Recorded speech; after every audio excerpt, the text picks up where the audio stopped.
Meghan Markle's baby could be the reason the Duchess of Sussex and Kim Kardashian will become best friends, a new report reveals.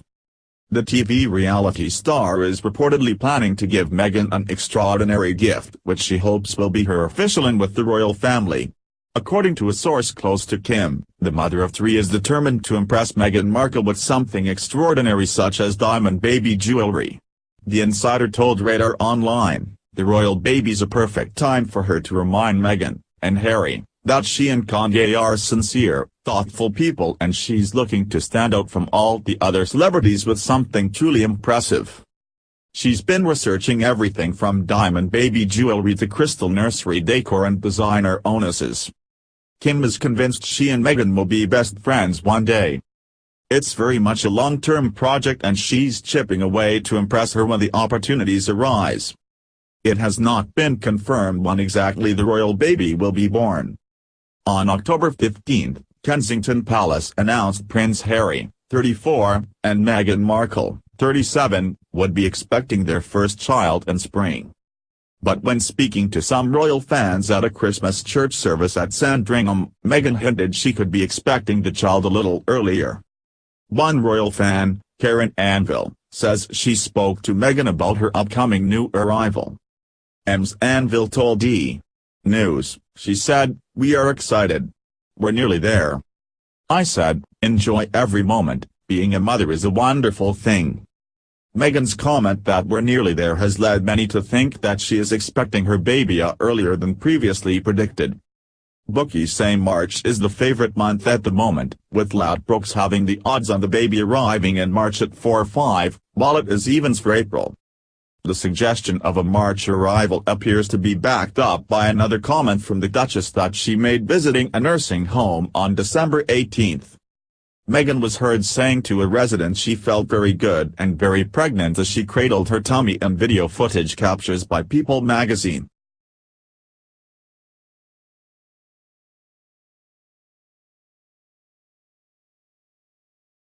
Queen Elizabeth II sees Prince Harry's new bride Meghan Markle, the Duchess of Sussex, as a very useful tool for the monarchy, a royal expert has claimed. Prince Harry and Meghan Markle married at Windsor Castle in May 2018 in front of millions of viewers. Among the hundreds of guests was the royal family, including Her Majesty the Queen. Prince William's brother and his new wife became the Duke and Duchess of Sussex when they tied the knot, expanding the royal family further. The Queen is believed to be very fond of Meghan, however, sees the Duchess as a useful tool for the royal family, a royal expert has claimed. In documentary Meghan's New Life, The Real Princess Diaries, ABC Royals contributor Imogen Lloyd-Webber revealed, the Queen is incredibly smart. The Queen sees Meghan as a very useful tool in securing and symbolizing the future of the monarchy for decades to come. The Queen was quick to immerse Meghan into royal life following her wedding, taking the Duchess to Chester with her for a royal engagement only weeks after she married her grandson. The royal pair took the royal train together overnight, and looked very comfortable side by side on their first solo outing as they laughed and smiled for the cameras. Her Majesty was also reportedly very supportive of the American actress when she was having family issues with her father earlier this year. However, there have been some reported fallouts between Meghan and the Queen. According to reports, the Queen was left upset by Meghan when she chose to wear an emerald tiara on her wedding day instead of the one the monarch had offered her. According to royal correspondent Robert Jobson, Prince Harry was petulant and short-tempered during the lead-up to the wedding. The Duke allegedly told staff with a raised voice, "What Meghan wants, Meghan gets." This is said to have led the Queen to firmly putting Harry in his place when she heard.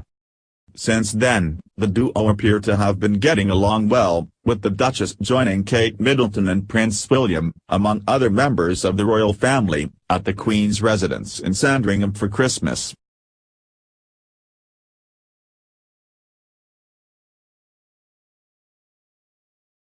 Meghan Markle did not call her dad on Christmas Day for a second year, her half-sister Samantha has claimed. Samantha, 53, wrote scathing tweets in which she branded the Duchess of Sussex rude and hurtful and heartless.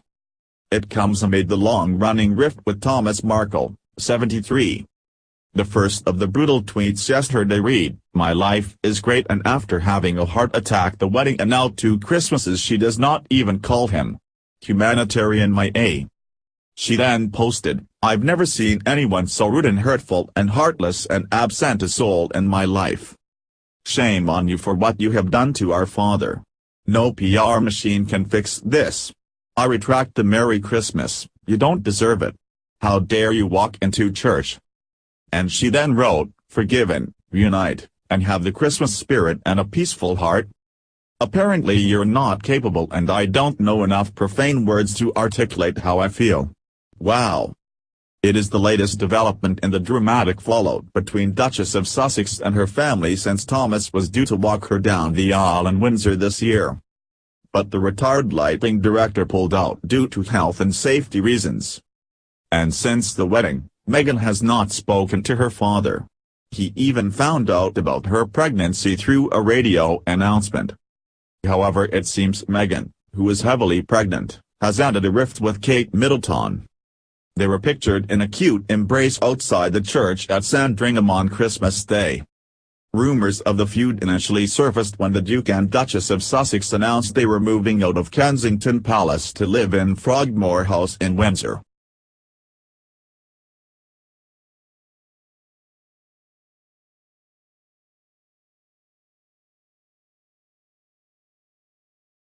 Prince Charles has often voiced his desire to reform the monarchy, which put him on a collision course with other royals including the Queen and Prince Philip. He has drawn comparisons with another Prince of Wales who shook the royal family to the core. The current Prince of Wales is determined to push the boundaries to prepare for a new style of monarchy, according to a source. But no matter how groundbreaking for a royal his projects may be, Prince Charles have a famous predecessor who also had planned to carry out major changes in the House of Windsor, Edward VIII. Royal expert Ted Powell argues the royal, who abdicated in 1936 to marry American divorcee Wallis Simpson, had plans that would have caused a decisive break from traditions. The author of King Edward VIII, An American Life told Express.co.uk, when Edward came to the throne, he promised a decisive break with the cautious traditionalism of his father George V. He consciously sought to carry on the informal, democratic approach to his royal duties which he had developed as Prince of Wales. His formative experiences had taken place during and after World War I, when so many European monarchies had collapsed. He recognized that the House of Windsor's position could not be taken for granted. It had to be positively sold to each generation. He grasped intuitively that the British monarchy was a product, a brand which needed to be refreshed and marketed, and soon discovered that he himself was a natural salesman. As part of the rebranding process, he believed that the crown needed to modernize if it was to survive as a relevant institution, rather than an historical relic, in 20th century Britain. In a similar way, Prince Charles has called for a reorganization to adapt the Windsors to the changes that came with the 21st century. The Prince of Wales shocked the royals when he called for a slimmed-down monarchy, which would take away titles from the members of the family too far down the succession line to ever be crowned. His plans put him on a collision course with his brother Prince Andrew, who opposed to them as they would deprive his daughters, Princess Eugenie and Princess Beatrice, of their titles. Charles has also been accused of meddling in politics, taking stances on political issues such as climate change and China's occupation of Tibet. In 1999 he went as far as snubbing a state dinner hosted by the Chinese government during its leader's official visit, a move believed to be a protest against Beijing. This move left his father Prince Philip in dismay, according to historian Max Hastings, who said, this turned to be a source of considerable frustration and dismay to Prince Philip, who has led an intensely disciplined life, with which he's kept his mouth largely shut, under intolerable stresses and strains, and he's been this absolutely rock-like support. Prince Charles's plans to take the monarchy into the new century go back to his youth. In a letter written in 1978 to his private secretary, Prince Charles expressed he wanted to help those in need in a different way than the one adopted since by the Crown. He wrote, I want to consider ways in which I can escape from the ceaseless round of official engagements and meet people in less artificial circumstances. And he even declared his desire to visit immigrant areas, in a bid to use his fame and influence to shed a light on their issues. He said, "I want to pay more visits to immigrant areas in order to help these people to feel that they are not ignored or neglected." Between the 1980s and the 1990s, Prince Charles did get involved with helping communities in inner cities, visiting troubled neighborhoods in London and participating to campaigns against knife crime.